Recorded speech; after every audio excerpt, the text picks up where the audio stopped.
¿Se entiende esto? Literal, literal es poner palabra por palabra de un idioma al otro. Eso no existe, no existe.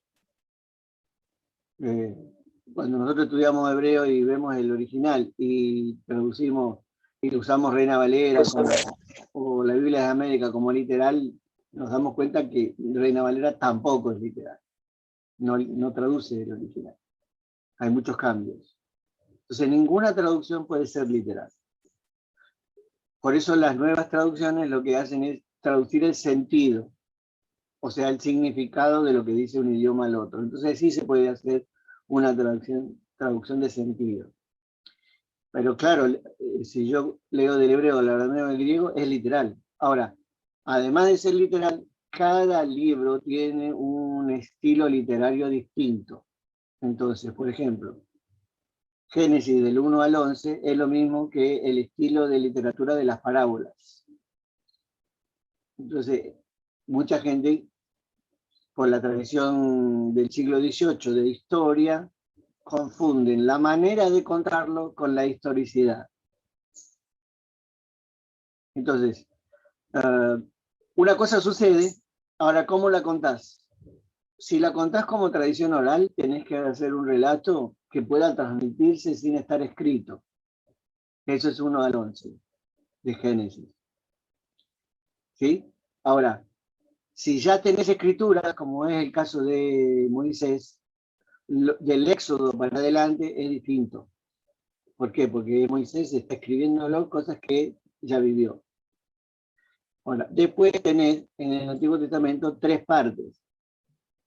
La primera es la Torá, los primeros 5 libros, después los profetas, anterior y posterior, y después tenés los escritos. Los escritos son escritos literarios. Por ejemplo, Salmos es un cancionero, no es lo que dice Dios. Job es una novela. Entonces, vos tenés que interpretar cada libro según la literatura que es. Entonces, mientras más poesía sea, más simbólica es la literatura. Yo digo, ¿cómo es? Como que dice, el ciervo brama por las aguas, así brama mi alma por ti, Señor. Es simbólico. No es que está bramando literalmente, es simbólico. Entonces, ojo con el lenguaje simbólico, que no significa que sea irreal. Es la manera en que yo expreso lo que estoy sintiendo. Y la poesía usa metáforas. Entonces, muchas veces el tema que comete mucha gente, el error que comete, es todos los libros de la Biblia se interpretan de la misma manera y se leen de la misma manera y es toda una sola literatura. Pues no es así. Entonces, los evangelios, por ejemplo, no es lo mismo cuando contás lo que está haciendo Jesús de una parábola. En el mismo evangelio hay diferencias. La parábola se interpreta de una manera, lo narrativo se interpreta de otra. ¿Me entiendes lo que estoy diciendo? El libro de los Hechos es un libro que cuenta, es histórico. Entonces va contando lo que pasó. Las cartas de Pablo son una carta de recomendación a una iglesia en particular con situaciones particulares. No es lo mismo que el Sermón del Monte de Jesucristo. No es lo mismo. Y eso es lo que mucha gente no entiende. El tipo de literatura y qué es lo que... Porque si dice carta, es una carta. No es un evangelio. ¿Sí? Entonces, Romano, por ejemplo, no es una carta típica, es un tratado teológico, entonces hay que leerlo de esa manera. No todos los textos son libres. No sé si te contesto la pregunta, Isabel. Sí, sí, lo tengo más claro. Esas cosas las sabía, pero el tema es eso, la interpretación, que tenemos que interpretar de acuerdo a qué origen tiene. Si es una poesía, es una poesía. Tiene Sí. metáforas como cualquier poesía. Claro. Sí. Si es una canción, tenés que interpretarla como canción, no es literal. Claro, claro, claro. Sí. Claro. Bien, gracias. Y la Sí. historia de los patriarcas, esa historia fue tradición oral también, ¿no? La vida de Abraham, Isaac, Jacob. Claro, porque José. ¿quién empezó a escribir la Biblia? El primero fue Moisés. Y bueno, no sé, claro, está 300 antes de Cristo. Todo lo que Moisés cuenta antes de eso es sí, tradición oral. es tradición oral. Claro, entonces, pero no es lo mismo contar la historia de Abraham, Sí, que es un personaje real y es histórico y está comprobado que existió. sí. Entonces, el personaje es histórico, el personaje es real. ¿Cómo lo Ujú. cuentan? Ah, lo cuentan elaborado para un relato, Historia, para, un relato, para una narración, para que se transmita oralmente. Entonces, tiene un formato, claro. ¿sí? Claro. Sí, sí, sí, perfecto. Por Gracias. ejemplo, los primeros capítulos de Génesis, yo siempre tengo problemas porque ninguna traducción es literal. No traducen en el original. Entonces traducen cualquier cosa. Y ahí vienen los problemas, y problemas teológicos de gente que lo ha leído de una manera que no es bíblica. No es lo que dice la Biblia. O cambian Pero las hay palabras. hechos, pero hay hechos que son puntuales, por ejemplo, el diluvio, porque los babilónicos también hablaron sobre el diluvio, tienen escritos ellos también. Claro, por ejemplo, ahí tenés. El diluvio. ¿Es un hecho real? Sí, está atestiguado por todas las culturas o por muchas culturas de la humanidad. Sí. Sí, Pero en Génesis, ¿cuántos relatos de diluvio hay? ¿Hay uno solo? No, hay dos relatos de diluvio. Uno que dice, por ejemplo, que subieron 7 puros y uno impuro, y el otro relato que dice que subieron una pareja de cada uno de los animales. sí, Entonces, ¿cuál es el criterio que usó Moisés? Hay dos relatos. ¿Qué pongo en la escritura? Uso los dos relatos. Eso es ser honesto. claro. Porque si hubiera sido deshonesto, pone un solo relato. Pero había dos relatos, pone los dos relatos. ¿Cómo dos relatos? Sí, hay ¿Cómo dos relatos? dos relatos de diluvio, no hay uno solo, dos versiones. Ah, Y hay dos versiones. en los evangelios pasa lo mismo. Eso sería una clase larga, pero en los evangelios, Sí, ¿cuántos evangelios hay? cuatro. 4. Entonces, eh, los sinópticos, por ejemplo, Marcos, Mateo y Lucas, escriben sobre el mismo suceso, pero hay diferencia entre cada uno de ellos o no. Entonces, ¿qué se hace? Y porque son distintos detalles de distintos testigos. Entonces, la realidad es que debe diferir. Los relatos de distintos testigos difieren en los detalles. Cuando los relatos de distintos testigos son exactamente iguales, es porque el abogado los hizo ponerse de acuerdo. Entonces, trampa. Esa es una de las Claro, pruebas de si los testimonios son reales o no. Entonces, cuando vos ves un accidente, los distintos testigos van a coincidir en el hecho, pero van a diferir en los detalles. claro, Eso es señal de lo que están diciendo es verdad. Cada uno desde el lugar donde vio el accidente. claro. Entonces uno vio las ventanillas de la derecha, el otro vio las ventanillas de la izquierda, el otro vio de frente, el otro vio de atrás, y cada uno va a contar una versión distinta. Uno ¿Desde vio un dónde vio? claro, pero todos vieron el accidente, eso es. Entonces, Claro, el Evangelio, ¿el hecho de Jesús es real? Sí, y cada uno vio un detalle distinto. claro. Es más, se complementan y agregan detalles. Eso es. Ujú. Ahora, cuando hay mucha gente que no conoce la realidad de la literatura, cree que esas diferencias son símbolos de no ser reales. Es todo lo contrario. Es todo lo contrario. Cuando hay distintas versiones sobre lo mismo, es porque son distintos testigos y la palabra de Dios es honesta y los pone. Claro, ¿Sí? Bien. perfecto. Gracias, Juan Carlos. Bueno, espero haberte sacado la duda. Sí, sí. No hay texto más criticado en la historia de la humanidad que la Biblia y todas las ha pasado, así que no hay problema. Bueno, acá estamos, ¿no? ¿Quién va a orar y arrancamos? Ahí estamos.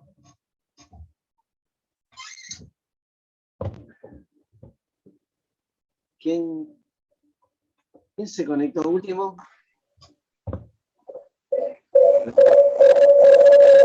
Francisco o Emanuel, no sé quién.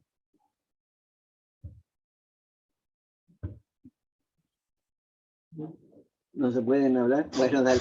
Bueno, ¿quién va a hablar, chicos, de los que ven? De los que vemos. Ahí se conectó Marta. Bueno, yo elijo. Nilda, ¿quiere orar para empezar? Arrancamos.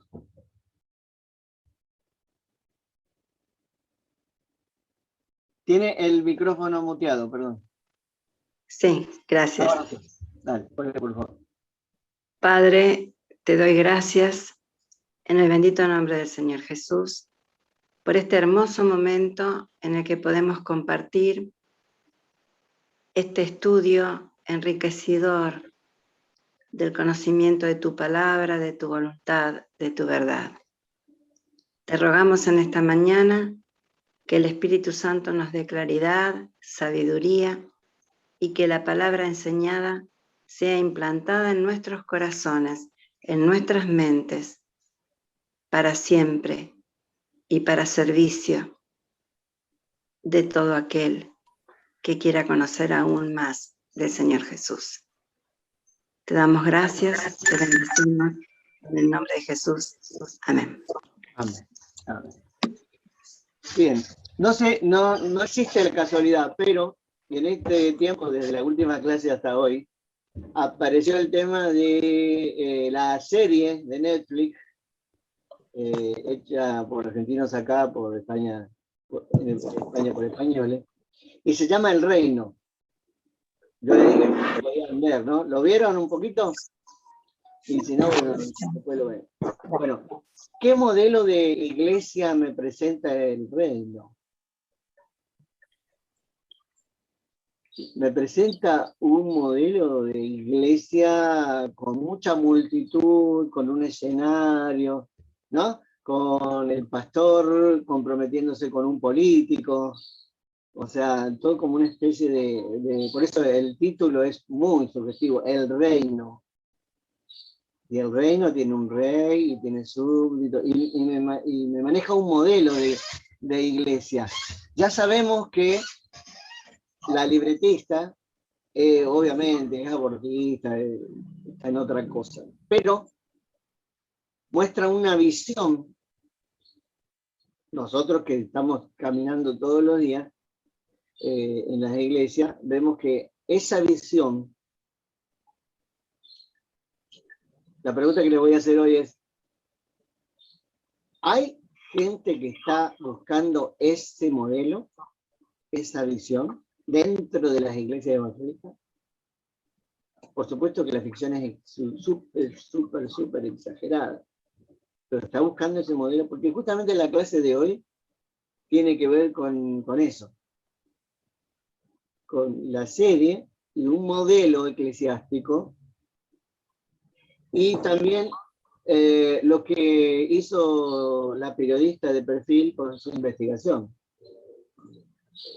Y ahora vamos a ver, hay dos modelos, hay clarísimos dos modelos de iglesia. Y después vamos a ver el texto que estamos trabajando del libro de Josué hasta que termine el Antiguo Testamento, que hoy lo vamos a ver. Y el modelo que presenta la periodista dice un modelo evangélico real, de pastores. Y me sorprendió mucho, porque sí, ese es el modelo real. Ahora lo escucho a ustedes, díganme.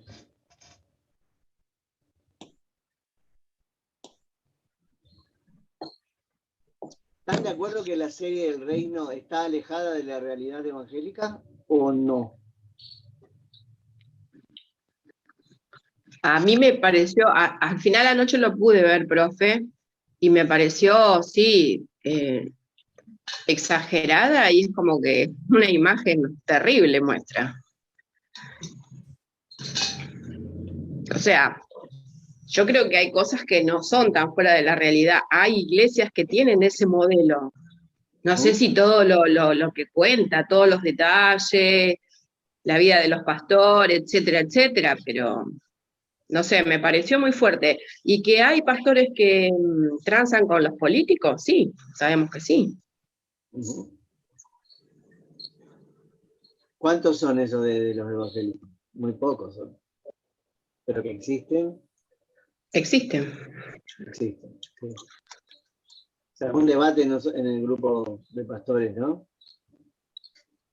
Claro, está alejado de la realidad por la ficción, está exagerado, obviamente está hecho para desprestigiarnos, pero que hay algunos por ahí que tienen ese modelo y que quieren ese modelo, hay, algunos hay. Ese es el tema. Yo solamente vi el primer capítulo, no seguí, ¿no?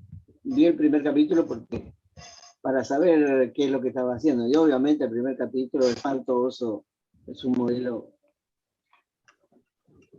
que no. Pero conozco gente que sí quiere ese modelo. Conozco gente que quiere ese modelo y que busca ese modelo. Ahora, voy a leer lo de la periodista. ¿Lo leyeron? Sí, lo leyeron, ¿no? Dice, pastores evangélicos realmente existentes. De verdad, lo que dice acá es lo que yo veo y lo que yo conozco. Es real. Es real y también es un orgullo ser evangélico con este modelo. Amén. Porque dice, el pastor evangélico es una de las figuras más caricaturizadas e incomprendidas por la industria cultural en Argentina. Sí. Es habitual que se lo signifique como un sujeto corrupto, manipulador, multimillonario, patrocinado por agentes de extranjeros, que es el modelo de El Reino, de la serie. La serie El Reino no aporta ninguna novedad y vuelve a caer en este lugar común. Pero, ¿cómo son los pastores realmente existentes? Y esa es la clave, hermano. Según los datos de la primera encuesta Pastores de Argentina, los liderazgos evangélicos emergen de las mismas bases populares en que las iglesias evangélicas se extienden. Sí, o sea, desde abajo. 6 de cada 10 pastores complementan su labor pastoral con un trabajo rentado por fuera de la comunidad de fe. Dice 6 de cada 10. Eso debe ser en Capital Federal, porque yo conozco que muy pocos pastores son mantenidos por la iglesia. Muy pocos. Porque la mayoría somos así. Su labor pastoral con un trabajo rentado por fuera de la comunidad de fe. Algunos privilegiados como yo, además de la iglesia, trabajamos dentro de otros ministerios y complementamos nuestra entrada, pero lo que te da la iglesia no es un sueldo digno para ninguno. Por eso cuando decís que algún pastor que está en un lugar muy carenciado, muy pobre, se queda con todos los diezmos, es que todos los diezmos que entran no le alcanzan ni para pagar sus gastos. Dice, además de ser pastores, son electricistas, remiseros, comerciantes, empleados. Y esto se explica porque una mínima parte de ellos, 28,1, recibe un sueldo fijo por parte de sus organizaciones religiosas. Eso es real. Mientras que el resto, 66,6, recibe ofrendas esporádicas o realiza su tarea pastoral ad honorem, o sea, no cobran nada, al contrario, ponen plata a la congregación. Es decir, sin percibir retribución económica alguna.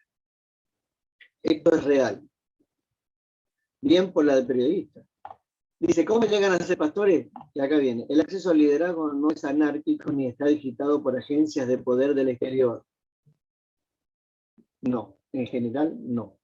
El 73,7 de los especialistas encuestados llegó a su cargo por mecanismos institucionales de selección propia de su comunidad de fe. Cada vez más. O sea, hace 20 años no era así. Hoy, cada vez más. Por ejemplo, la más espontánea de levantar pastores es el pentecostalismo. Las iglesias históricas tienen un mecanismo aceitado,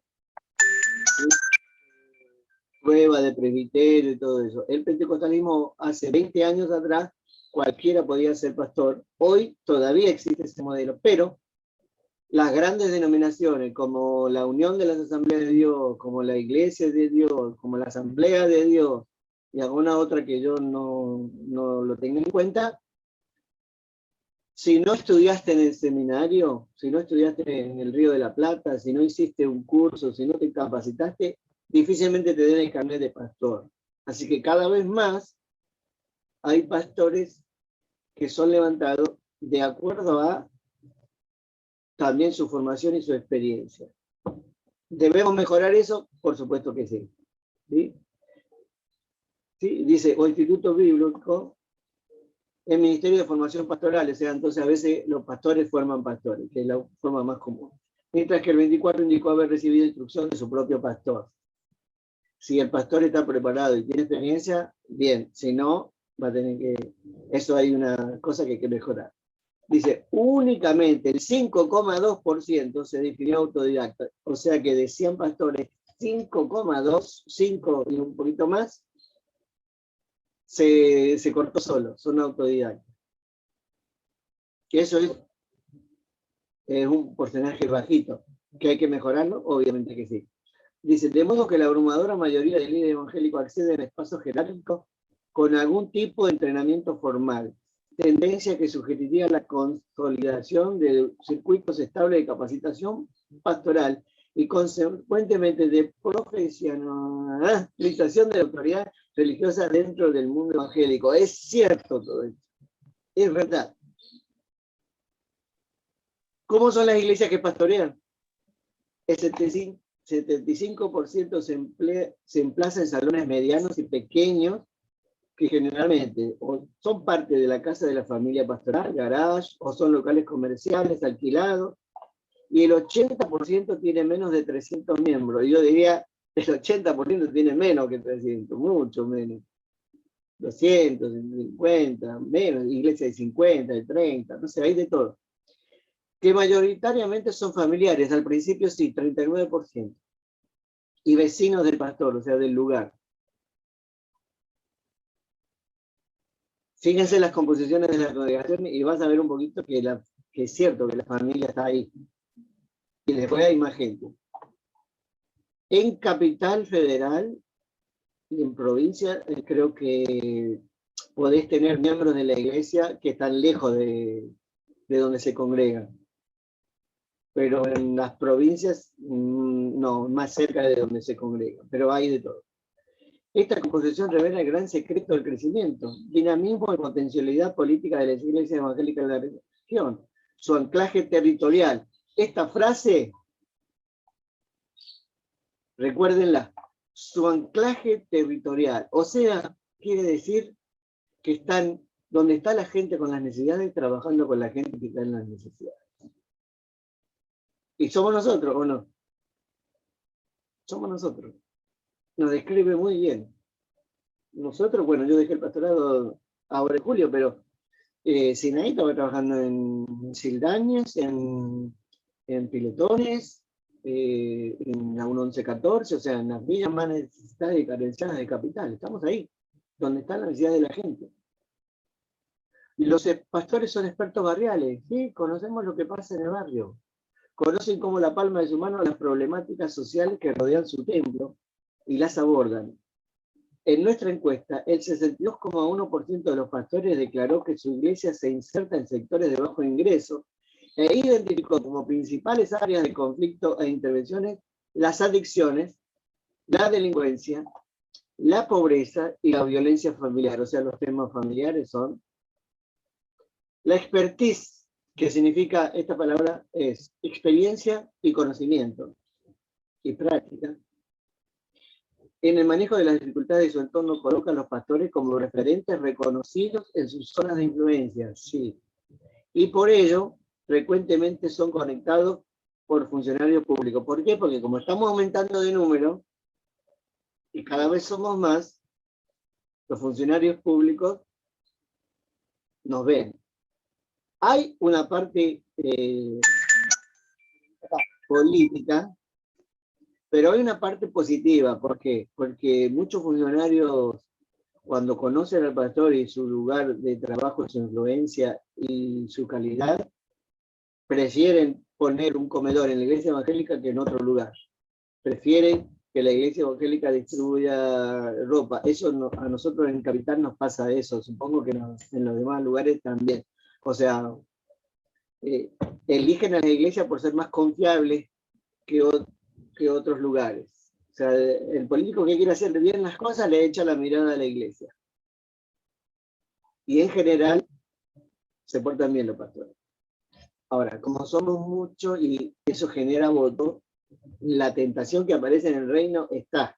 Y por eso los pastores tienen que tener cuidado. Mientras más gente tengan, más lo van a ir a buscar para corromperlos. ¿Sí? Los políticos malos, por supuesto. Organizaciones sociales, 30,6, y medios de comunicación, 30,3. En efecto, desde el primer día de la declaración de confinamiento por COVID-19 en Argentina, el Estado Nacional integró a las iglesias evangélicas a un comité de crisis junto a otras organizaciones de la sociedad civil para abordar la contención social en zonas de mayor criticidad del país. Arrancaron bien, pero después algo pasó que se alejaron en algunas zonas de la iglesia, zonas políticos de la iglesia. Estas características que hemos señalado generalmente no aparecen en ninguna de las significaciones sobre pastores disponibles y consideramos que son claves para comprender el crecimiento y la potencialidad política de la iglesia evangélica en Argentina. Termina con esa frase, ¿no? La potencialidad política de las iglesias evangélicas en Argentina. Bueno, ahora quiero opiniones y sus comentarios. Porque somos una presencia real en el pueblo. Juan, ¿me escucha? Sí, Emanuel, dale. Buen día, feliz cumpleaños, que no te había saludado. Ah, gracias. Bueno, el otro día, no, quiero agregar ahí al informe este que vos, periodístico que vos pusiste. El otro día, haciendo zapping, paso por Crónica, y en el programa de Chiche Helblum, estaban hablando de la serie. Y él en el comentario le dio con un caño a la serie, porque dice que está muy fuera de lo que es la realidad. Perfecto. Y varios de los que opinaban también hablaban de lo mismo, o sea, que era toda una exageración, que no coincidía con la realidad. Como es, que obviamente estaba ideologizada y orientada para un cierto lugar, obviamente, para ensuciar el trabajo social y demás cosas, viste, que ellos resaltan de la iglesia cristiana. O sea, al margen de eso, todos sabemos y entendemos que es una serie que está bastante con esa tendencia. Yo trataría de no darle tanto rating, o sea que no, o sea, porque si todos nos ponemos a ver esa serie, le vamos a, o sea que qué sé yo, porque tiene, claro, digo yo, porque tiene varias críticas malas, y eso que es, al margen de que son gente que no son cristianas, pero tiene críticas malas porque es una exageración, o sea, aparte siempre, también lo veo en muchas, por ejemplo, yo tengo a mis sobrinas, les gusta mirar, qué sé yo, películas de terror, y qué sé yo, y al toque meten la iglesia para ese lado, ¿viste? Y ese misticismo de la iglesia católica, ¿viste? Y las imágenes, y todo el mundo encierra todo en la misma historia. Claro. Por eso, siempre, o sea, es como, bueno, vos lo venía hablando y yo vengo viendo y siguiendo las clases. La mejor imagen, obviamente, la vamos a dar con nuestros testimonios y demás. Algunas veces me ha pasado, mi sobrina me ha preguntado cosas, que sí, y le digo, pero, y también tengo mi papá que es pastor y que esto que lo otro. Yo le digo, pero vos, o sea, no hace falta que miré y que esto que el otro, o sea, vos preguntaron a nosotros, vos mismo nos ve a nosotros cómo vivimos, qué somos, qué hacemos, o sea, cae de maduro que toda esta estupidez, le digo, tiene una orientación, ¿viste?, ideológica para confundir a la gente. Pero bueno, sí, quería simplemente agregar al informe ese periodístico que son varios los que ya medianamente le vienen dando con un caño a la serie porque difiere bastante de la realidad. Sí. Ahora, el tema, Manuel, es que la mayoría de la gente cree que esa ficción es realidad. Entonces, cuando ven, por eso algunos referentes evangélicos reaccionaron. A mí me dio risa porque los que más reaccionaron fueron los que tienen cola de paja, digamos, para decirlo así. Uno que conoce de adentro tienen cola de paja. Entonces algunos de esos famosos tienen cola de paja porque esa visión del reino, sin ser la exageración de la serie, es lo que ellos quieren. Es su visión, ser el poderoso. Entonces hay que tener mucho cuidado con eso. Yo por eso siempre he combatido ese modelo, porque no son la serie, pero van en ese camino. Lo que sí está orgulloso es de que la iglesia real es la de la investigación de la periodista de perfil. Pero ¿qué pasa? Como ven la serie, creen que los evangélicos somos eso. No hacen la diferencia la gente entre realidad y ficción. Ese es el gran problema. Ahora, yo personalmente creo que es una oportunidad. Es decir, nosotros no somos eso, somos esto. Y ahí está la clave para nosotros. Y justo hoy me toca, y por eso especialmente, me toca el tema de pasar de los jueces, donde es una organización descentralizada, sin una conducción central. O sea, la descripción que hizo la periodista de la realidad de las iglesias evangélicas reales, actuales, es la descripción de cómo se manejó la iglesia en el libro de los jueces, en la época de los 200 años de los jueces, y en la época de la iglesia primitiva, que era espontánea, descentralizada, territorial, cada uno en su lugar, cada uno con la iglesia, haciendo lo que el Señor le está mostrando, sin una conducción central. O sea, no hay un reino, no hay una conducción central. Los evangélicos no tenemos un papa. Si bien el movimiento apostólico era transformarnos en Iglesia Apostólica Romana, ¿no es cierto? Y toda esa centralización, la búsqueda de poder, eso no es bíblico y no es lo que vemos en la Biblia en los mejores momentos. Eso es importante. Para mí, hoy hay una gran oportunidad de reaccionar contra esa serie, diciéndole en la realidad, con el testimonio, como decía Manuel, mira, nosotros estamos acá haciendo esto. ¿Es parecido a lo del reino? No, no tiene nada que ver. Y entonces ahí predicar el evangelio de verdad. Tal vez sea una oportunidad. Juan Carlos. Sí, Marta. Buen día y feliz cumpleaños. Gracias. Yo creo que como ahora, como en la antigüedad, el pueblo de Dios tuvo enemigos, pero también tuvo aliados. Y yo creo que la opinión de esta periodista la podremos considerar, entre comillas, lo voy a poner como una aliada. Creo que ella no está de acuerdo con la serie, me da la impresión. Y lo mismo lo que comentó el hermano de Chiche Helmut, que también aparentemente tampoco está de acuerdo con la serie. Y ellos son personas que en el medio en que se mueven, bueno, su voz tiene poder, ¿no? Así que quizás esto sea para llamarnos la atención, llamar la atención a muchos líderes de iglesia que estén buscando un perfil como ese. Entonces, si se evidencia, bueno, pienso que es tiempo de cambiar, ¿no? Y también por eso es esto de volver a las raíces hebreas, volver a casa, ¿no? Como se titula este curso. Bueno, ese es mi... Bien. Estoy de acuerdo, Marta. Sí, y es importante que los medios de comunicación hacen transparente la visión que tiene la gente de afuera, porque reconocemos que no se escucha, David. Debemos reconocer que quien hizo el reino y aún la periodista están de afuera de nosotros. Entonces son como una especie de espejo. Así nos ven. Hay un grupo que nos ve así y otro grupo que nos ve de otra manera más real. Entonces ese espejo de la periodista puede tener algún defecto o puede tener alguna mantita que no estoy de acuerdo o en alguna cosita o se queda corta.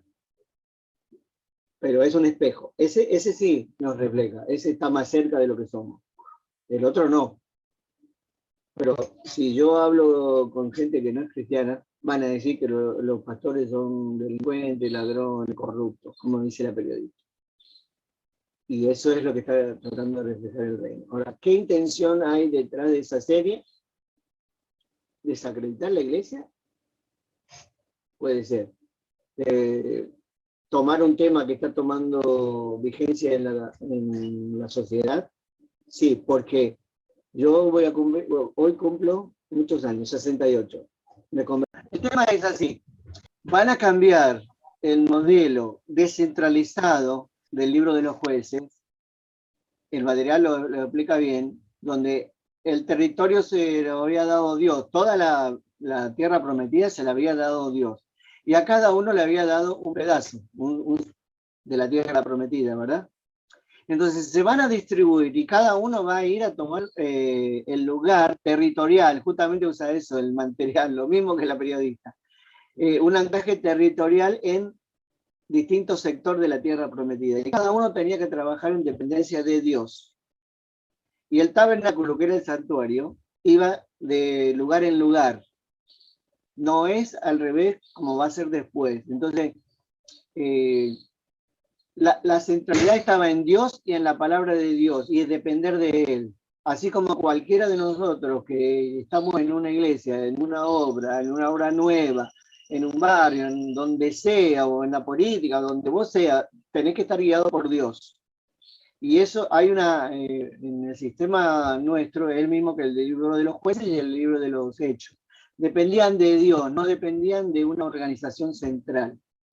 No había un reino, no había el concepto de reino, de rey centralizado. Ese va a ser el sistema del libro de los jueces, donde cada uno hacía lo que le parecía, y dice el texto de jueces, porque no había rey en Israel. Y eso es positivo, porque en el libro de Samuel van a cambiar el paradigma, van a cambiar el modelo descentralizado en un modelo centralizado que es la monarquía, con Saúl, con David, con Salomón y con algunos otros reyes. Si no entendemos esto, no vamos a entender el fracaso del pueblo judío. El fracaso del pueblo judío por el cual va a ser desechado por Dios es porque se cerraron en ellos mismos. Porque lo que pasa con el reino, con el monarca, es que centraliza todo en una persona. Entonces el rey es rey y sacerdote y único representante entre Dios y los hombres. Aunque le dan mucha fama a David y a Salomón, no es la voluntad de Dios. Eso está bien claro en el material y en la palabra de Dios. En 1 Samuel, Dios le dice, no te han rechazado a vos, Samuel, me han rechazado a mí. Entonces, no es lo mismo un sacerdocio descentralizado, y habría que distinguir las funciones pastorales o sacerdotales de los distintos jueces o sacerdotes que había, porque una cosa es el sacerdocio, por ejemplo Samuel, y otra es juez. En alguna época del libro de los jueces estaba el que gobernaba sobre todo el pueblo, pero con una forma descentralizada. Otoniel, por ejemplo, 80 años, eso es David y Salomón más 10 años más, porque David duró 40 años como rey y Salomón duró 30 años como rey, esos son 70 años. Y Otoniel gobernó con paz y prosperidad y con paz en todo el pueblo por 80 años. Es mucho más que David y Salomón juntos. Ese es el problema que se nos pasa por alto a los tres, porque el libro de los jueces o la época de los jueces duró 200 años. Y David 40 y Salomón 30, o sea 70 años, nada más. En comparación, el pueblo estuvo mucho más próspero en la época de los jueces. Pero hay un problema en el ser descentralizado y hay un problema de solución que es que dependés de la voluntad de Dios. O sea, si estás con Dios y haciendo lo que Dios quiere, te va a ir bien.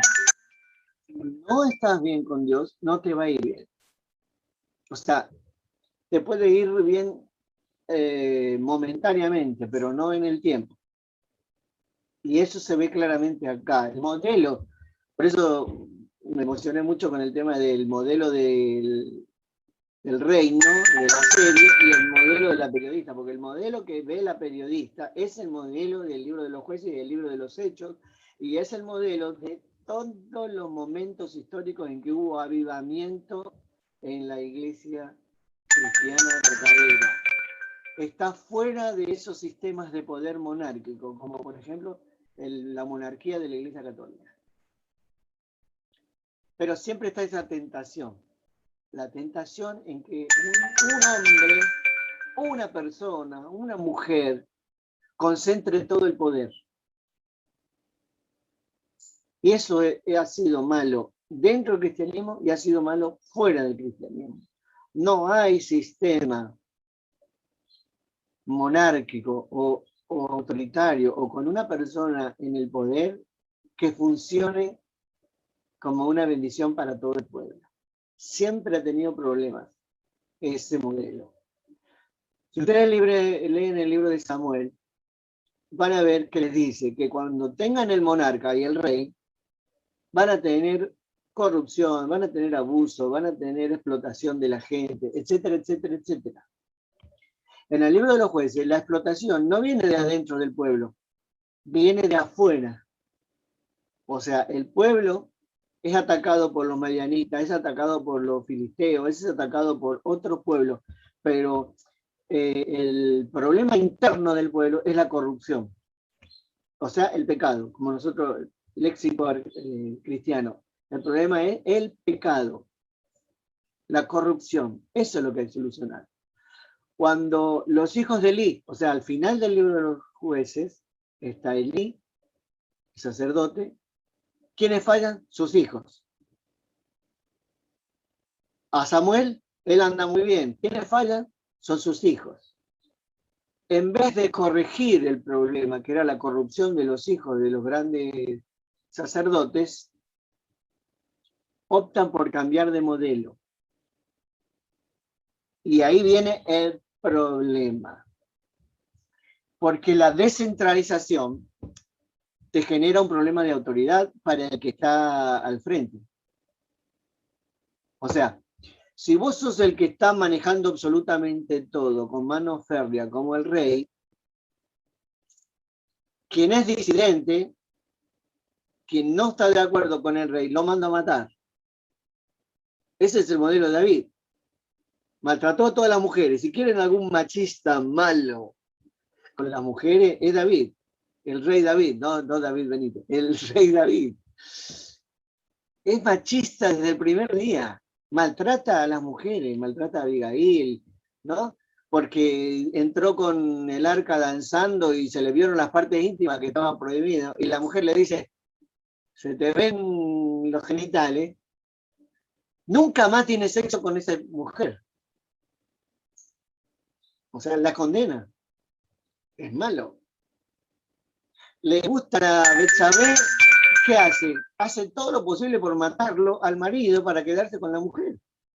Ese es el monarca. Entonces David, como dice el material bien claro, ¿cómo estaban organizados los cananeos? En ciudades-estados de 200, 300 personas, centralizado con una muralla alrededor, y el rey es rey y sacerdote, o sea, manipula el poder político y el poder religioso, el rey cananeo. ¿Y David qué fue? Lo mismo. ¿Por qué? Porque el pueblo de Dios, que debía depender de Dios y no de un ser humano, cambió el modelo. Si la iglesia no comprende eso, va a fracasar siempre en su tarea. Un ser humano, llámese David, Salomón o el más extraordinario de los hombres o del varón o de una mujer, no puede concentrar todo el poder porque no tiene las habilidades necesarias para hacer todo lo que se necesita una sola persona. Entonces necesitamos una administración descentralizada. El problema de Moisés fue que no descentralizó y había que descentralizar, delegar, distribuir y depender de Dios, no depender de un ser humano. Por ejemplo, a pesar de que las iglesias evangélicas no somos monárquicas y cada iglesia se maneja independiente de otra y somos miles, adentro de la iglesia podemos tener el problema del reino. Aunque tengamos 200 personas, 50 personas, 40 personas, 30 personas o 200 personas, el pueblo tenga la necesidad o la visión de que lo que necesitan es un rey. Porque no es solamente David el problema, no es Saúl el problema, no es Salomón el problema es que el pueblo quería un rey. En vez de pensar en su propia responsabilidad, transfieren la responsabilidad del que está al frente. Entonces, la mentalidad monárquica, faraónica, que venía de Egipto, tiene ese problema. Vos tenés un grupo de mujeres en la iglesia, ¿no? Y en vez de que todo el grupo de mujeres se responsabilice por lo que pasa con las mujeres de la iglesia, nombrás a alguien al frente de la iglesia. ¿Quién está administrando a las mujeres? Fulano de tal o fulano de tal. Él es el responsable por lo que pasa en ese ministerio. La verdad, no. Tiene su responsabilidad. Pero la responsabilidad de lo que pasa en ese ministerio es de todos los que pertenecen a ese ministerio. En la iglesia, ¿quiénes son los responsables de que la iglesia funcione? Cada miembro de la iglesia. Si vos transferís, y no desde el poder, sino de lo que pasa en la iglesia, si vos transferís la responsabilidad a una persona, estás en el modelo del reino. ¿Sí? Y en política pasa lo mismo. La monarquía históricamente ha tenido muchos problemas. Hoy, por ejemplo, en la humanidad, ¿qué monarquías tenemos? Hay varias monarquías. Con nombre rey, por ejemplo, Inglaterra. Pero quien maneja Inglaterra no es la reina. Quien maneja Inglaterra son la Cámara de los Lores y de los Comunes, o sea, lo que sería nuestro Congreso. El ministro que tiene más poder que la reina, aunque se llevan bien y si la reina finalmente dice no va más a algo, no va a ir más, pero terminan siendo figuras decorativas, todo está distribuido. ¿Qué otro reino conocen? El de España. El de España. España. También es el mismo modelo que Inglaterra. Inglaterra. Holanda. Disminuida. Holanda son monarquías disminuidas. Hay otra que es Estrasburgo. También. Todo descentralizado lo mayor posible, tanto que el rey tiene una figura emblemática, o sea, es como un emblema, es como, bueno, lo dejamos ahí en un lugar especial, pero no toma las decisiones de lo que pasa en el país. Juan, sí, hay uno que sigue vigente, si no me equivoco, que es el de Tailandia, creo que el tipo es terrible opresor y dictador. ¿Cómo es si sigue vigente? Así como reinado. Sí, un tarado. Sí, yo sé que hay en África, por ejemplo, también, pero no los conozco. Sí, pero gracias por tu información. Hay así.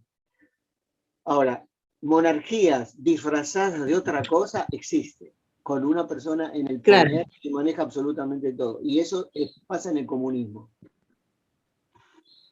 En el comunismo, Putin es el monarca autoritario, porque te matan si vos no tenés. China es así.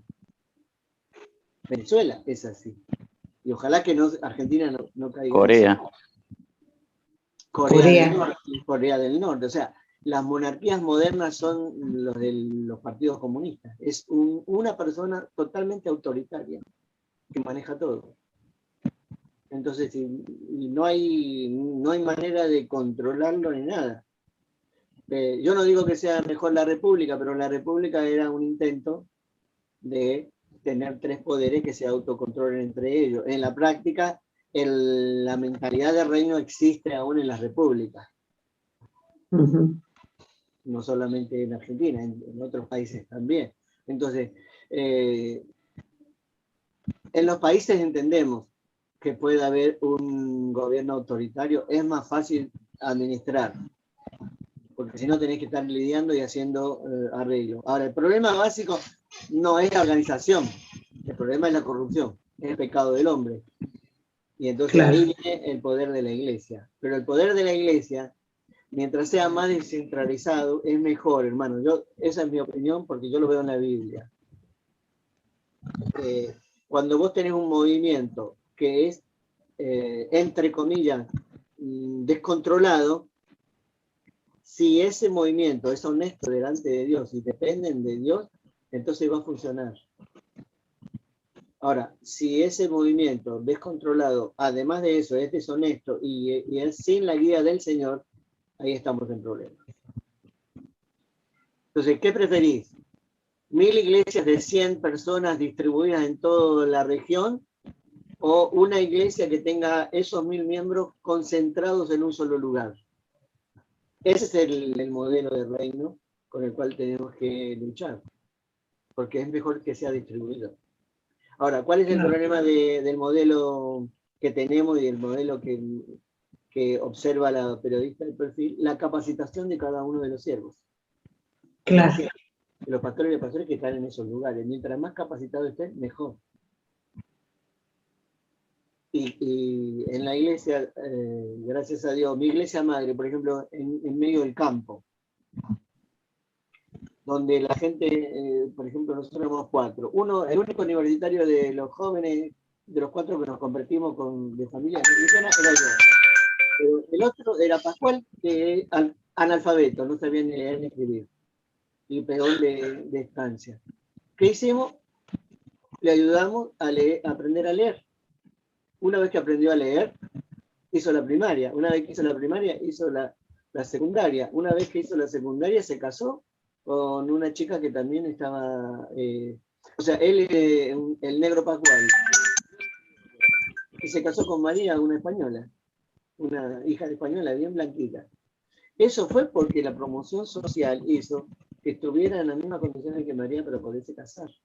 Y sus hijas, tuvo 3 hijas, todas ahora son profesionales. Y todo arrancó porque Pascual se entregó al Señor siendo analfabeto, ¿entienden? Exacto. Ese modelo lo conozco bien. Y después estaba Esteban, y después estaba Raúl, ¿no? Esteban, demoniado, me contó una historia, cada uno de los 4 venía con su historia, y Raúl rockero, y todo como yo. Así que, y en mi iglesia madre, en la iglesia de campo, vi esa promoción social que ayuda al evangelio. Entonces lo sacó de un estado y los va poniendo en otro. Y cada uno nos dispersó. Fíjense que en la Biblia, vete de tu tierra, andate aquí, andate a la tierra prometida. Nunca es el lugar donde Claro. el lugar. Porque Dios nos va promocionando. Quiere eso.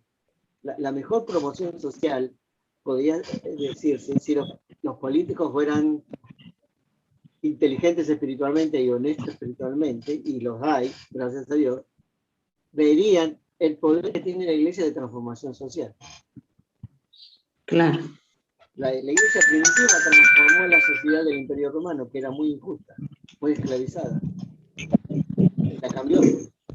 Y la cambió desde la moralización, que es lo que necesitamos, ¿no es cierto? Necesitamos, no importa la estructura que esté, lo que necesitamos es que esa persona honestamente esté con el Señor, que es la clave del libro de los jueces. O sea, en el libro de los jueces, y está en el material, fíjense, cuando están bien con Dios, prosperan y mejoran. Se alejan de Dios y aparecen los problemas. Es una constante. A ver si lo tengo en pantalla. Fueron a tomar, acá dice 1 de Jueces 2:6. Cuando Josué despidió al pueblo, los israelitas se fueron a tomar posesión de la tierra. Cada uno a su propio territorio, a tomar posesión de ese lugar. Entonces es como si nosotros dijéramos, bueno, Dios me ha llamado a tal villa, a tal lugar, a tal grupo, a trabajar con madre soltera, a trabajar con el grupo de necesidad y hay un territorio ahí. Que muchos de nosotros lo estamos haciendo, no sé si se dan cuenta que estamos cumpliendo esto, porque es la voluntad de Dios. Entonces cada uno está trabajando ahí, siempre dependiendo de Dios. La organización estaba descentralizada, no tenían uno capo de todo. La centralidad estaba en la Torá, que es la palabra de Dios en ese momento, y hoy tenemos toda la Biblia. La relación con Yahvé, o sea, con Dios.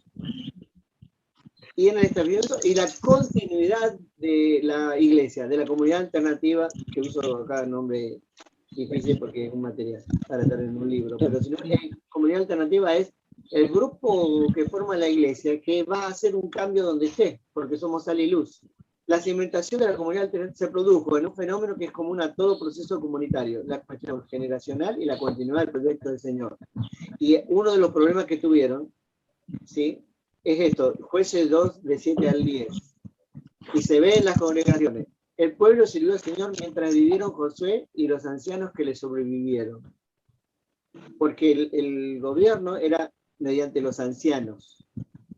Josué era un líder operativo que guiaba, pero no era el que tomaba las decisiones finales y puntuales de gobierno. Era un grupo de ancianos, los 12, los cuales habían visto la gran obra que el Señor, o sea, tenían una experiencia como Dios. Pero también murió toda aquella generación, y surgió otra que no conocía al Señor, ni sabía lo que Él había hecho por Israel. Y entonces ahí viene el tema, cuando muchas congregaciones están iniciadas por personas que tienen una experiencia con el Señor verdadera, auténtica, un movimiento del Espíritu Santo, pero con el tiempo se institucionalizan. Entonces los que siguen no están entendiendo lo que Dios hizo y no dependen de Dios, sino que empiezan a no entender lo que está pasando en el Señor. Y por eso el traspaso generacional en las congregaciones es muy importante. Si nosotros no entendemos el proceso de los jóvenes y que los jóvenes vivan experiencia con el Señor, la iglesia como iglesia del Señor va a desaparecer y se puede llegar a transformar en reinos, entre comillas. Bueno, acá estoy. Decidió cambiar los que estaban esclavizados en Egipto, el Señor, y decidió transformarlo en un pueblo libre. El paradigma social que conocían para el tiempo de Moisés era el faraonato egipcio. Y hay que cambiar esa conciencia social. La conciencia social que seguía ese pueblo era la conciencia de mentalidad esclava. La propuesta del Señor, la comunidad alternativa, era construir una nueva sociedad libre, justa y solidaria.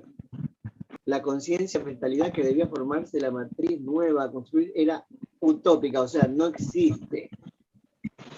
Utopía, si bien es una palabra que se usó mucho en los análisis marxistas de la sociedad, es una palabra griega que significa no topos, lugar, no lugar, o sea, no existe.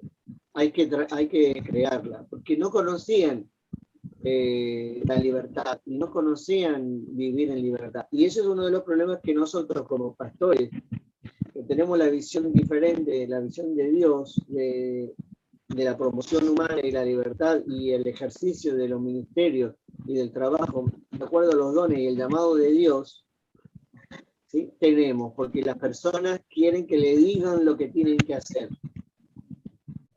Pero cada uno tiene que hacer lo que bien le parece delante de Dios. Y eso crea problemas.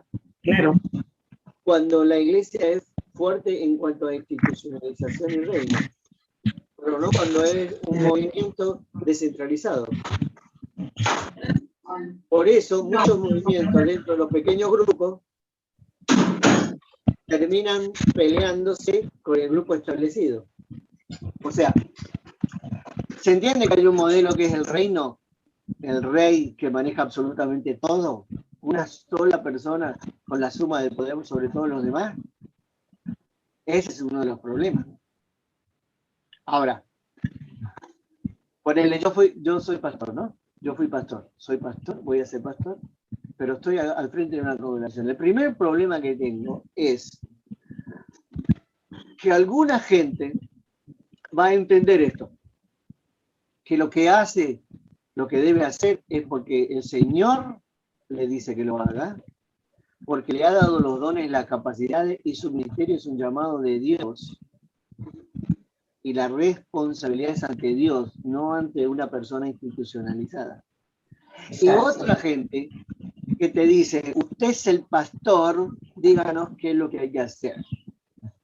Y no van a funcionar si yo no les digo lo que tienen que hacer. Y dicen frases como, el pastor no me dijo, el pastor no me dio lugar, el pastor no me puso acá. Como la mayoría de nuestra cultura es esclavista y es monárquica, y aunque estemos en una república, todo depende del presidente de turno, sea quien sea, y sin distinción de partido, la mentalidad del pueblo es, dependemos de esa persona, no dependemos de la sociedad. Pero la cosa está cambiando. Entonces, por ejemplo, ayer fui a la peluquería y el peluquero era líder de jóvenes de una iglesia y está apartado y habla conmigo todo el tiempo. Entonces me pregunta esto y lo otro. Y me dijo, ¿sabe lo que hicieron en el barrio mi primo? Como acá en la provincia de Buenos Aires hay tanta corrupción, la cuadra, o sea, está todo asfaltado, menos la cuadra en que viven ellos, todo de barro. Pero cuando vas a la municipalidad, esa calle figura 2 veces asfaltadas. Oh. Y nunca la asfaltaron. Entonces, alguien se choreó, se robó 2 veces una cuadra de pavimento. Entonces, fueron a la municipalidad y la municipalidad le dice, sí, no, pero ahora el intendente no lo puede atender, que porque el otro, que allá, ¿no? Que el funcionario, que el otro. Bueno, ¿qué hicieron? Hicieron manifestación. No le dieron bolilla. Entonces decidieron hacer una cosa muy creativa. Hicieron pequeños videitos y los colgaron de Instagram, usaron de Facebook. ¿Y qué hicieron? Por ejemplo, un videíto. Vecinos con la pala haciendo pozos, sacando tierra. Y el videíto decían, ¿qué están haciendo acá en medio de la calle haciendo pozos? Dice, no, lo que pasa es que figura 2 veces asfaltada, así que estamos excavando para encontrar el asfalto. ¡Qué genio! Después otro videíto, una chica toda embarrada, tirada así, pintada como si tuviera sangre al lado de una bicicleta, diciendo, no se puede pasar por esta calle, ahí está lleno de pozos, tendría que estar asfaltada, ¿no? Y así hicieron, me contaba esa cosa. Hicieron eso, y lo pusieron, y fueron con esos videos a la televisión. Y entonces decidió un funcionario, finalmente, con todo el lío de las redes sociales, atenderlo. Pero laburaron eso como 2 años estuvieron con el tema, hasta que un funcionario los atendió y le dijo, bueno, vamos a buscar la solución. ¿Y qué pasó? Le asfaltaron esa cuadra. Mirá lo que hay que hacer. Entonces está bien, los políticos, los que tienen un cargo, tienen responsabilidad y sería genial que lo hagan y que cumplan su trabajo. Pero el pueblo tiene que movilizar o sensibilizar y ver el problema. Cristina, no se te escucha. A ver. Juan Carlos, ahora sí. No era necesario de hacer videos ni nada por el estilo, sino simplemente que lo atendieran, que le abrieran las puertas y escuchar a cada uno de los reclamos, ¿no? Claro. Pero eso lleva muchas veces a que no le abren las puertas, no escuchan a la gente, que la gente, o sea, acá hay muchos presidentes barriales, son 50 barrios en nuestra ciudad y hay muchos presidentes barriales. Entonces, los presidentes barriales son los que llevan la problemática al municipio y es que le ayuda al municipio ad honorem de arreglar todo lo que es la ciudad. Pero muchas veces hay algunos que son escuchados y hay otros que no son escuchados. Uh-huh. Y ahí tiene el problema. Donde hacen esos videos, donde es innecesario haber hecho todo eso, sino simplemente haberlos atendido y haberle dado una solución. Pero no solamente pasa allá, sino pasa en todos lados. Pasa en todos lados. Sí.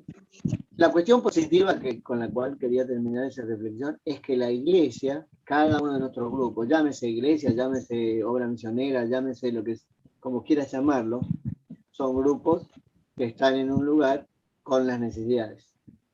Claro, nosotros en la iglesia muchas veces enfatizábamos, y eso está cambiando, solamente en la necesidad espiritual.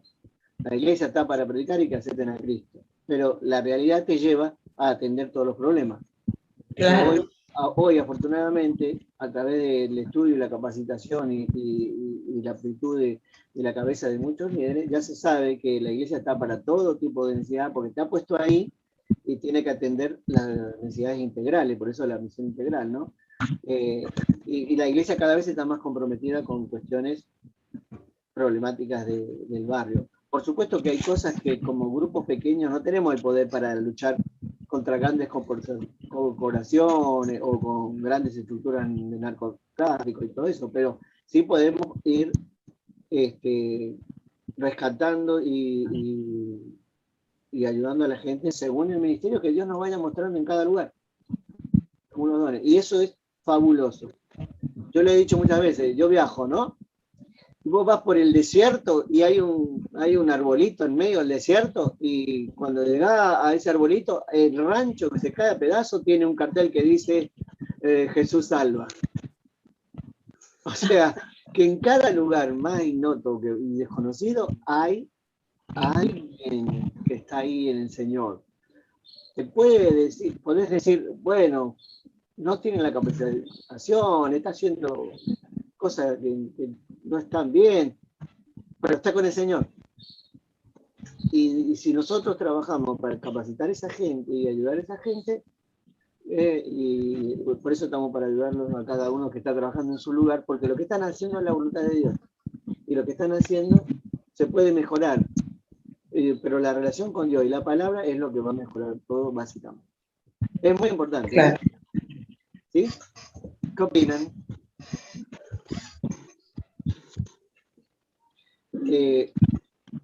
Sí.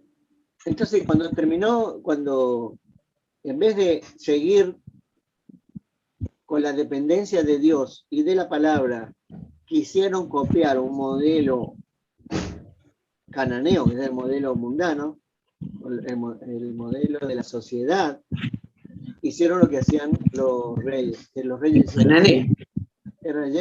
y sacerdotes, los cultos eran canciones, danza, es el modelo davídico, que no es el modelo bíblico. Hoy será imposible que algunas iglesias entiendan que se puede ser iglesia sin cantar y sin danzar. En algunas sí, es muy difícil. En la que yo fui pastor era muy difícil. Pero que hay iglesias que no necesitan nada de eso y están en el Señor y tienen otro modelo y que están haciendo cosas, sí, están haciendo cosas. Y esas son lo que se llaman las iglesias emergentes. Están siendo iglesias de una manera, entre comillas, nueva, pero están volviendo a casa. Están teniendo esa característica que ha tenido todo un movimiento del Espíritu Santo en los distintos momentos históricos. Ha sido descentralizado, espontáneo, con las dificultades que tiene eso, pero también con las ventajas que tiene eso, que es muy importante. La ventaja es que cuando vos un brasero, el fuego, lo sacudís, las chispas salen para todos lados.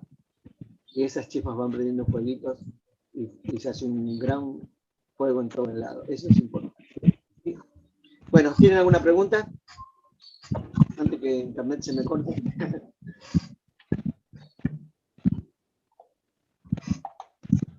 Bien, ¿le está sirviendo esto?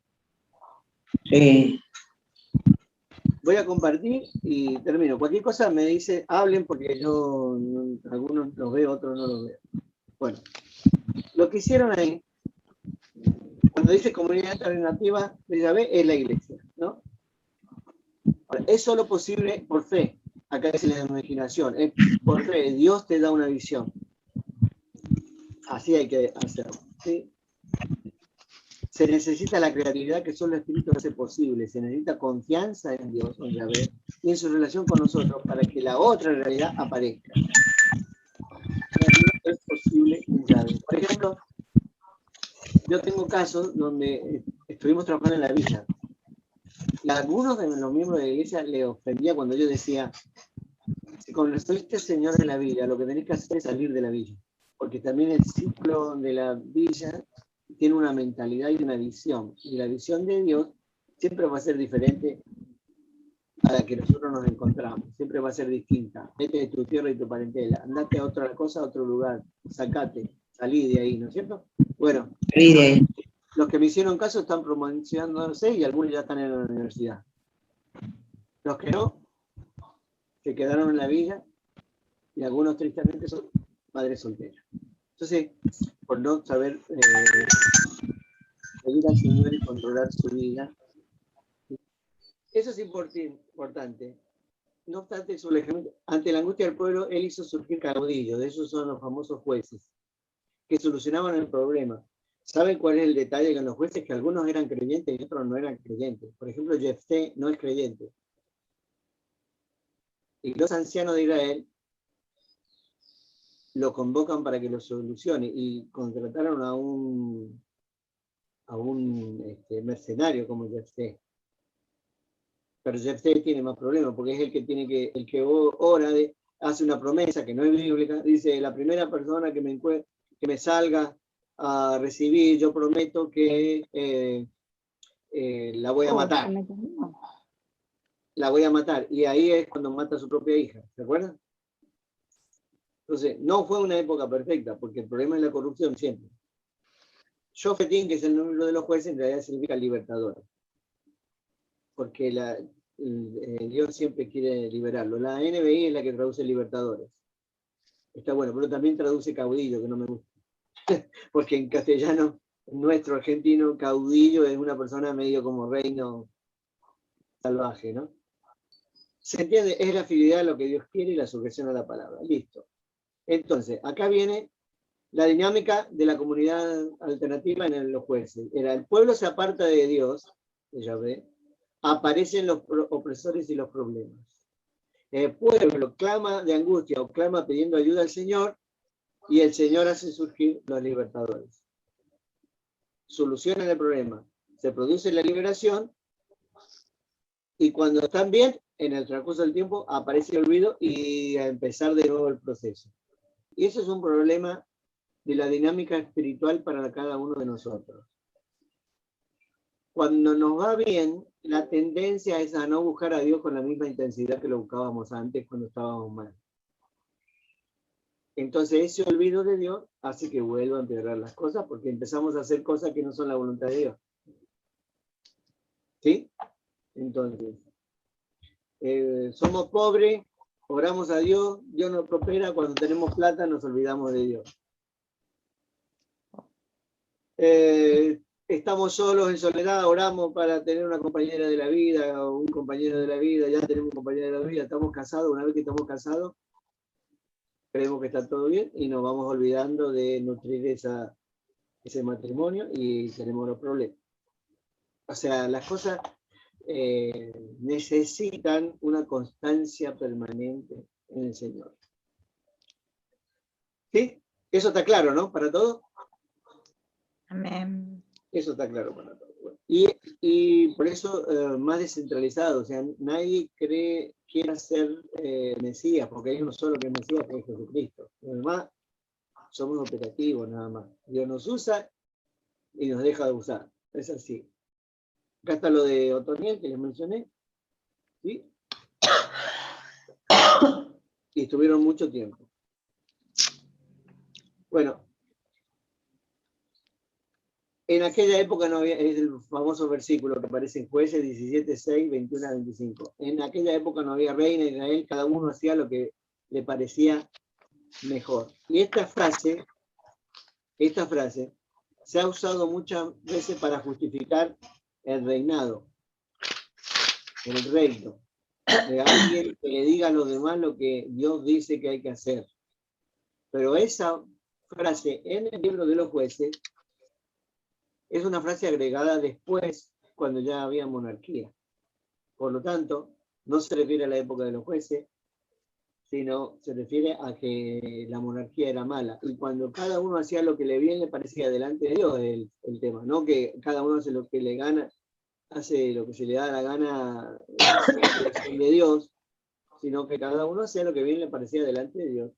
Porque no había un rey que les decía lo que tenían que hacer. Ahora, eso se va a echar a perder.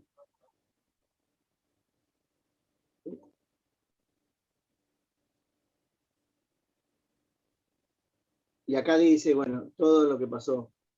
El paradigma de las tribus es el paradigma de la anfictonía. Acá los puntitos negros. Las tribus israelitas de la primera época vivieron en una especie de federación nacional, no una monarquía. Federación. ¿Sí? O sea, se juntaban todos como una especie de asamblea más grande para tomar las decisiones. Existían santuarios de Yahvé y con ellos un sacerdocio de Yahvé. Y esto es así, miren. El tabernáculo,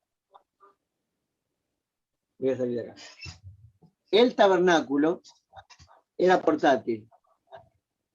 Entonces iba un mes a cada tribu. Y por eso los diezmos, cada 12 tribus dan el diezmo, entonces con eso se mantenía el tabernáculo. Pero era transportable. Entonces, ¿qué hacían los 11 meses mientras el tabernáculo no estaba con ellos? O sea,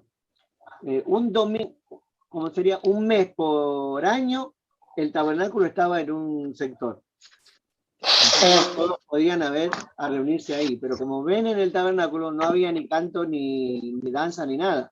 En el tabernáculo se hacía toda la cuestión espiritual, el perdón de los pecados, y un asesoramiento en todas las cuestiones sociales. Eso se ve en el libro de Levítico. El libro de Levítico resume la tarea del pueblo, y no hay música ni danza.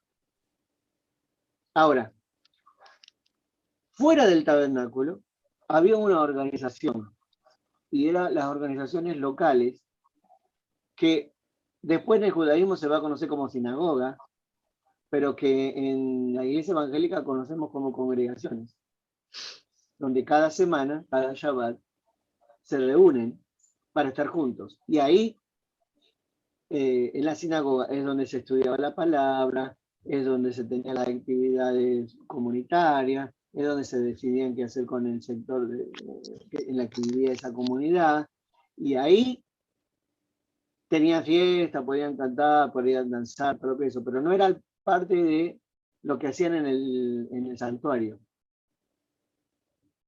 Lo que hacían los pueblos cananeos, sí, es eso, centralizar todo en un solo lugar, en un templo estable, donde la gente tenía que venir al templo, y era siempre el mismo. Por eso era un concepto de reino. Y eso es muy importante entenderlo. Cada una de nuestras congregaciones no cumple el lugar del tabernáculo ni del templo de Jerusalén posterior, pero sí cumple el lugar que se estableció en el libro de los jueces en cada lugar, y también conocido como hoy como la sinagoga. La iglesia evangélica como tal, lo que ha seguido, el apóstol Pablo lo que ha seguido, es la organización de la sinagoga. Por eso, cuando vamos al apóstol Pablo, al frente de la iglesia están los ancianos y las ancianas, no está uno solo. Entonces, siempre que se pudo, se evitó que una sola persona esté al frente de todo. Es importante eso.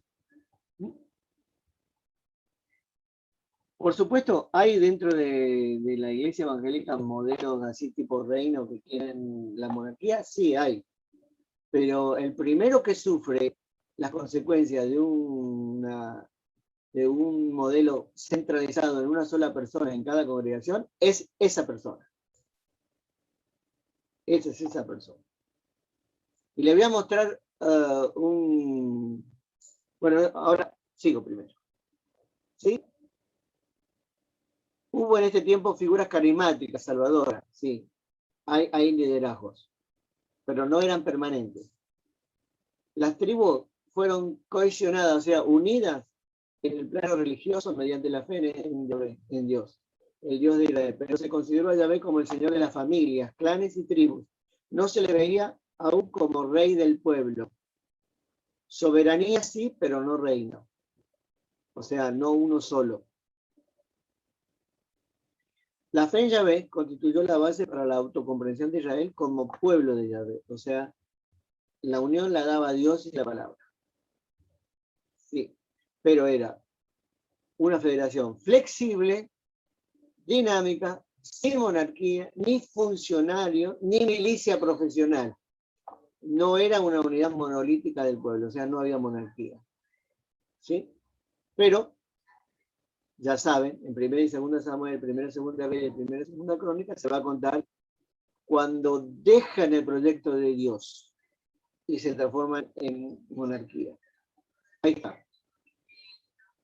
Así que el pecado de estos jóvenes era gravísimo a los ojos del Señor, pues trataban con desprecio las ofrendas que le pertenecían, porque los hijos de Samuel y de Elí no tomaban en serio lo de Dios, ¿sí? Y entonces ahí es lo que hacen es buscar el rey. Y tomaron el paradigma monárquico de los pueblos cananeos. Eso es clave para entenderlo. Clave. Clave, clave, clave. ¿Quieren hacer una investigación más profunda? Investiguen cómo era la práctica religiosa de los cananeos. Y se van a encontrar que lo que hacían esos paganos es lo que copió David. David, como yo lo he dicho en algunas clases, hizo su trabajo. Lo eligieron para ser un rey como los cananeos y hizo toda la protección. Por eso tuvieron éxito como país, pero no tuvieron éxito espiritualmente. Porque fue de ahí, todos los periodos monárquicos fueron corrupción tras corrupción. Por eso, apenas aparece el monarca dentro del pueblo de Israel, con Saúl, aparecen los profetas, la escuela de profetas. ¿Sí? O sea, seminarios que le enseñaban a criticar la corrupción del pueblo, criticar la corrupción del rey. Y por eso llaman al arrepentimiento constantemente. Y si ustedes tuvieron la oportunidad de estudiar a los profetas, van a ver que critican al pueblo, critican al rey, porque se han apartado de Dios. Y muchas veces, como en el libro de Isaías, por ejemplo, capítulo 1, el templo estaba absolutamente lleno, tenían fiestas y asambleas llenas, pero también tenían lleno de sangre en las manos, porque no estaban haciendo la voluntad de Dios. Entonces Dios los destruye. En el libro de Isaías, capítulo 1, habla de que Dios no va a escuchar sus oraciones, porque estaban corrompidos. Y por eso se destruye el templo de Samaria, y 100 años después va a destruirse el templo de Jerusalén y van a ir exiliados a Babilonia. Y les destruye Dios sistemáticamente el proyecto monárquico, destruyéndoles el templo y destruyéndoles la ciudad. Hoy, por ejemplo, ¿hay un templo de Jerusalén? No hay un templo de Jerusalén. Ahí está el muro de los lamentos. Lo que hay en la explanada donde tenía que estar el templo, o donde estuvo el templo más grande que fue el de Herodes, está la mezquita musulmana. La pregunta es, si siguen con el proyecto monárquico, van a querer establecer un reinado en Palestina, el rey de Israel. Pero ¿saben cómo se maneja hoy Israel? Israel país no se maneja como un reinado, se maneja con el Knesset, así, K-N-E-S-E-T, Knesset. Y en ese grupo usan el sistema del libro de los jueces. Hay un representante de cada uno de los grupos de la sociedad.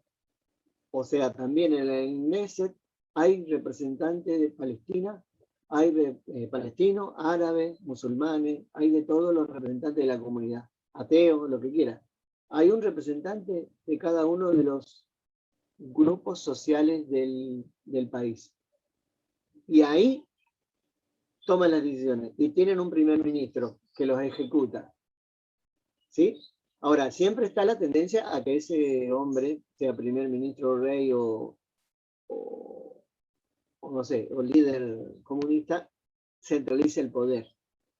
Y contra eso hay que luchar. Nosotros también tenemos que luchar contra eso, aún en nuestras propias congregaciones. Bueno, estoy dando mucha manija contra eso, ¿no? Porque ese fue el fracaso del pueblo de Israel. El reino es el fracaso, la búsqueda del poder por el poder mismo. ¿Sí? Bueno, el material termina son muchas páginas, pero son 60, pero el material termina cuando quieren recuperar el modelo. Recuperan el modelo con Esdras y Nehemías. Conocen la historia de Israel, ¿no? Y bueno, ya no me queda tiempo, por eso yo quiero terminar con el Antiguo Testamento ahora en los poquitos minutos que me queda. Pero lo que va a pasar en el pueblo de Israel, ¿sí? O en el pueblo que va a ser el pueblo judío religiosamente, es que estaban obsesionados con reconstruir el templo, con reconstruir Jerusalén y con reconstruir el país a el proyecto original. El proyecto original de Dios no era la monarquía. El proyecto original era darles la tierra prometida y desde esa tierra prometida usar esa tierra prometida como plataforma para ir a todo el mundo, para el modelo universal de Dios. Entonces, con Esdras y Nehemías volvieron a reconstruir. Tenían claro cuál era la reconstrucción, por eso Esdras es el gran maestro de la ley y leen la palabra desde la mañana hasta la noche. Y con Nehemías reconstruyen Jerusalén y reconstruyen el templo. La pregunta es, ¿lo reconstruyeron completamente o no pudieron? Reconstruyen el templo, por eso cuando vienen los griegos va a cortarse el Antiguo Testamento y ahí aparece todo el tema de la rebelión macabea en el 167 a.C.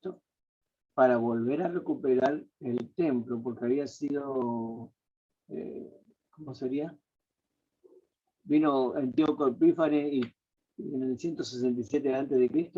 y ofreció una chancha, una cerda en el altar de Dios, del templo. Entonces es una abominación. Esa es la abominación desoladora a la que se refiere Daniel. ¿Sí? Entonces, ya sabemos hacer un pacto en el 165, reconstruyen Jerusalén, pero nunca volvió a tener el esplendor que tuvo alguna vez con Salomón. Nunca. Y sistemáticamente Dios permite que los distintos pueblos extranjeros lo vayan atacando. Sí, Marta, te escucho. La rebelión de los macabeos creo que fue contra el Imperio Romano, que en realidad ellos lo que querían poner sus dioses, Marte, Júpiter, todo eso, en la misma ciudad, en Jerusalén. Entonces la rebelión fue por ese lado. Fue los griegos. Lo que yo he leído, ¿no?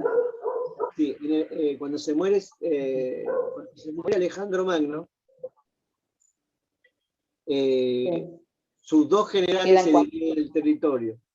Antíoco Epífanes y el otro que no me acuerdo de ese momento, los antiocanos y entre Antíoco y Seleuco, pero siguen siendo griegos. Lo que pasó fue que los romanos invaden Palestina y los dejan gobernando a ellos todavía, porque los Herodes descendían de los macabeos. Entonces, la influencia de los griegos era una mezcla de griego con judío, que son los macabeos, y los Herodes, para la época de Jesús, pero el imperio era Roma, sí, es así. Grecia en el 330 y pico, y no me acuerdo la fecha exacta en la que entran los romanos a Palestina. Creo que es en el 63 a.C. con Pompeyo. Creo que es 63, no me acuerdo. Pero ellos nunca tuvieron el poder. O sea, después de que se reconstruye con Esdras y Nehemías, cuando entra Alejandro Magno, entran los griegos, los que están en el poder son los griegos. Después entran los romanos, siguen los descendientes de los griegos mezclados con el judaísmo, que son los herodianos, pero nunca volvieron a tener el poder. hasta 1947, después de Cristo, que al término de la Segunda Guerra Mundial, con Ben Gurión empiezan a recuperar el territorio que tienen ahora. Así que estuvieron... Sí, tuvieron conflicto ahí con los macabeos, porque no los consideraban descendientes de los levíticos. Y ellos querían, por haber ganado la guerra, el imperio, el que fuere, los macabeos querían poner su hegemonía en el templo. O sea, el templo y la vida civil era todo una sola cosa. ¿No? Sí. Y entonces hubo también un conflicto allí de ellos. Sí, la próxima clase vamos a repasar todo esto, porque ya entramos en... Los macabeos querían hacer una concertación política con el imperio. Ah, sí, por supuesto. Sí. Entonces pero hay un poco sí, pero estamos en Oriente. Perdón, Marta, te escucho. Se te escucha muy cortado, ese es el problema. Ah, bien. Bueno, volviendo a lo que habíamos iniciado la conversación hoy, que hay líderes que quieren hacer concertaciones políticas, lo cual no está correcto a la vista de Dios, ¿no? Entonces en aquella época ya estaba sucediendo también, pasaba lo mismo, hacer una concertación política. Y Dios no, obviamente que no lo permitió, ¿no? Esto es como volver siempre a empezar de vuelta. Ahora, lo interesante es esto, por ejemplo, una cosa es participación en política, participación de algunos cristianos o de algunos creyentes en lugares estratégicos dentro de la administración, es diferente a que el cristiano quiera ser el amo y señor, el rey. Entonces vos, por ejemplo, tenés en la historia gente que estuvo metido en la administración del Estado, como por ejemplo José, que fue primer ministro, o sea, ministro económico de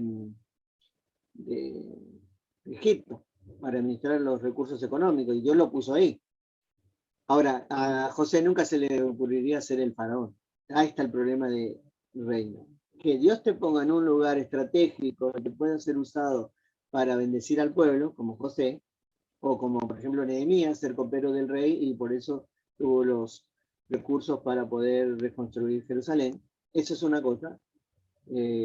Daniel también. A querer ser el rey. Ahí está el problema.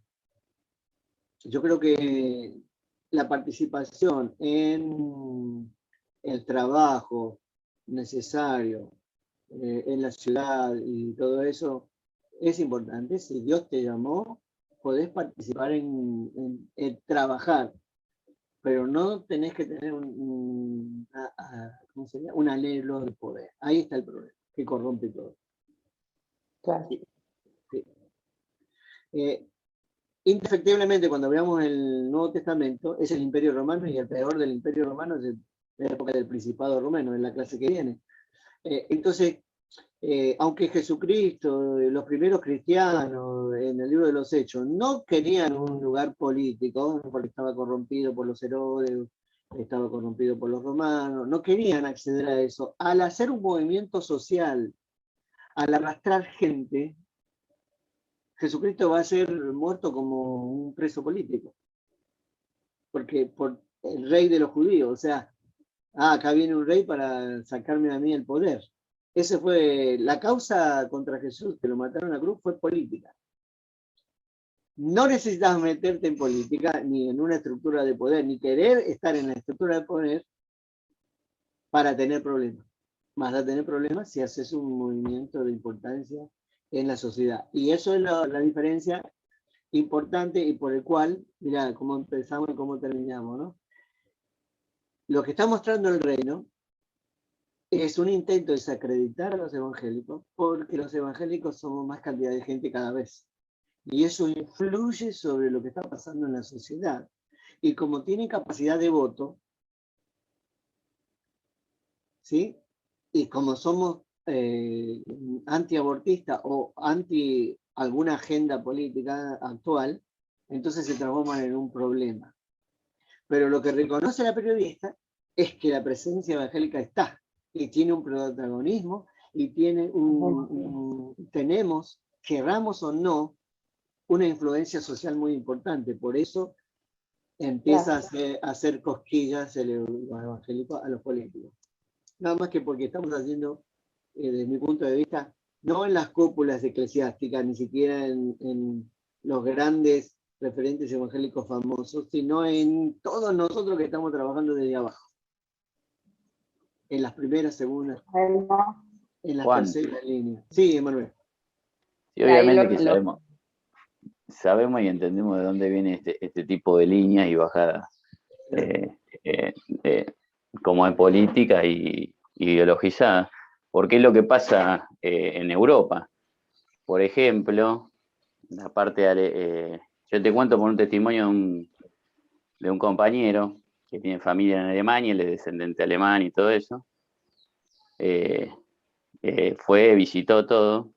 Y, por ejemplo, allá el Estado le paga sueldos a los músicos, le paga sueldo a los pastores, o sea, y a la larga de eso, o sea, que viven bien, al margen de eso.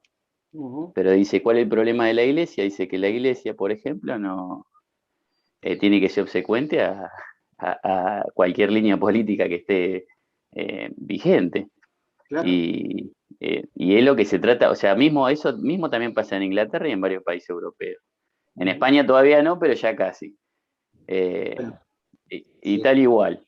Como es, lo que se trata es de captarlos, esta línea, pero después viene la bajada de línea política, donde vos no te podés rebelar. Por ejemplo, acá nosotros nos rebelamos contra ciertas bajadas que tienen ellos contra el aborto, y contra varias.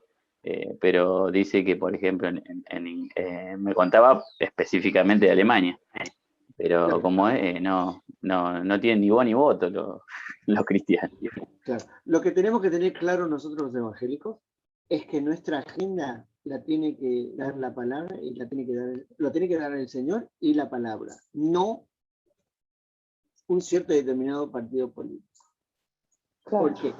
Porque tanto Macri como Cristina o como, no sé, el que vaya a venir, Albertino, o quien sea, va a chocar con algunas iniciativas que nosotros no estamos de acuerdo.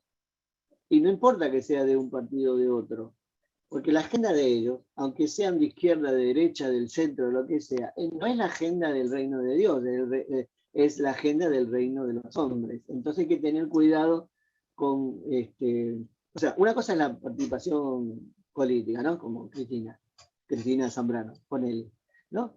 Y otra cosa es creer que porque estás en un cierto determinado partido es 100% compatible con el Evangelio. No son compatibles con el Evangelio en ninguno, porque siguen una agenda que no es la de la palabra.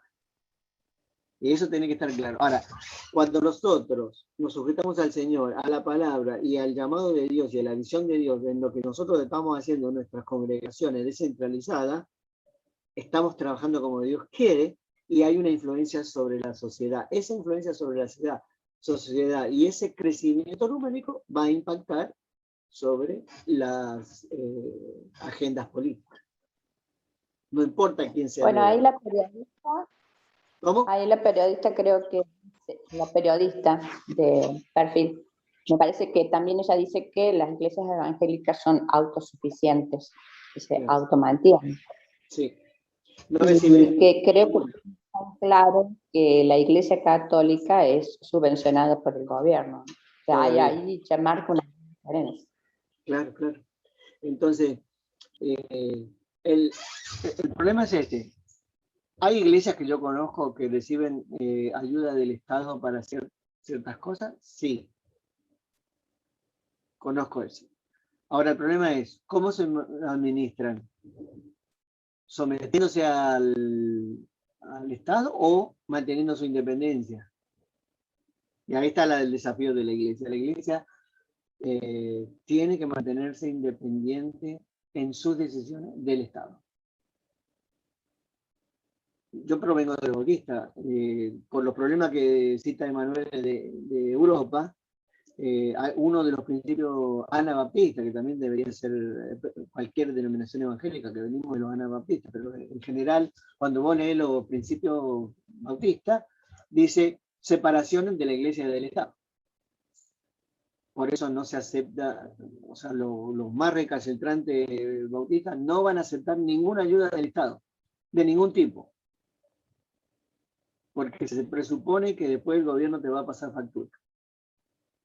Y te va a pedir cosas.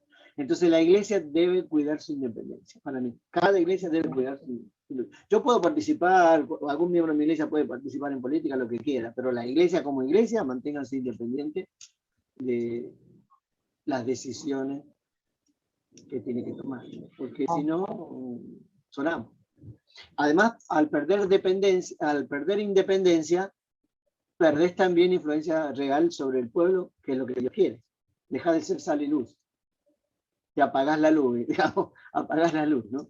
O pierde su sabor, es importante.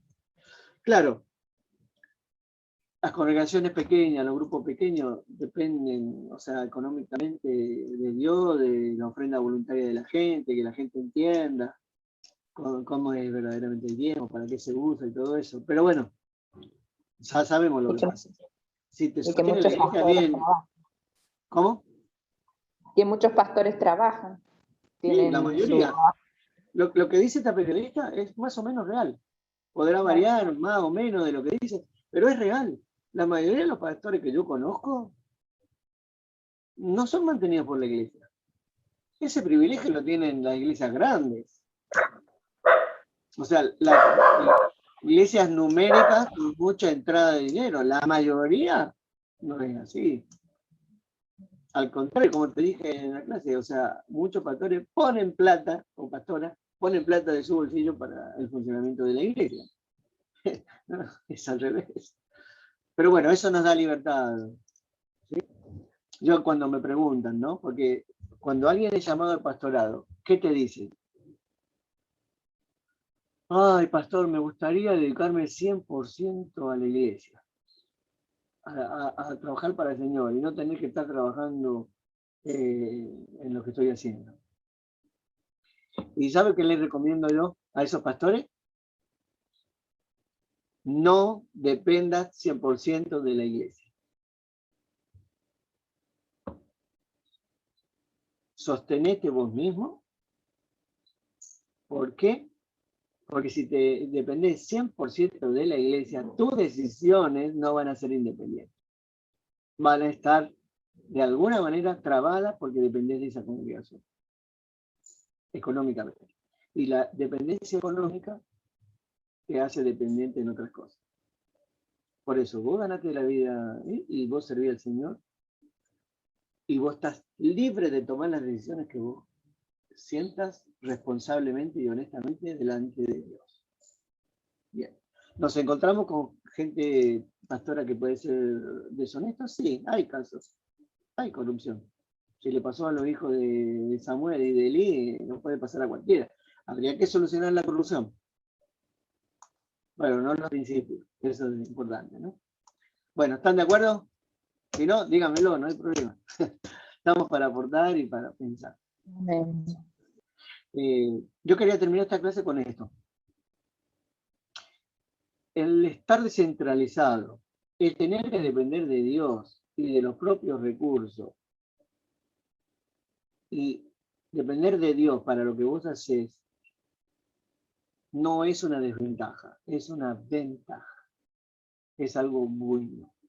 Y que nosotros seamos líderes de pequeños grupos o de grandes grupos, pero independientes, que estemos en distintos lugares, haciendo distintas cosas, de distintas formas, siempre y cuando no contradigan ni al Señor ni los principios que están en la palabra, vamos para adelante, porque eso es la voluntad de Dios.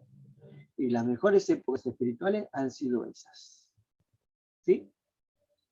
Y el gran trabajo es depender de Dios y capacitarse. Nada más. Capacitarse, experimentar, no cortarse solo, buscar ayuda, trabajar en red. Todas estas cosas que nosotros estamos aprendiendo ahora que son tan positivas y creo que estamos en un buen momento, cada vez mejor, porque la iglesia va comprendiendo todas estas cosas.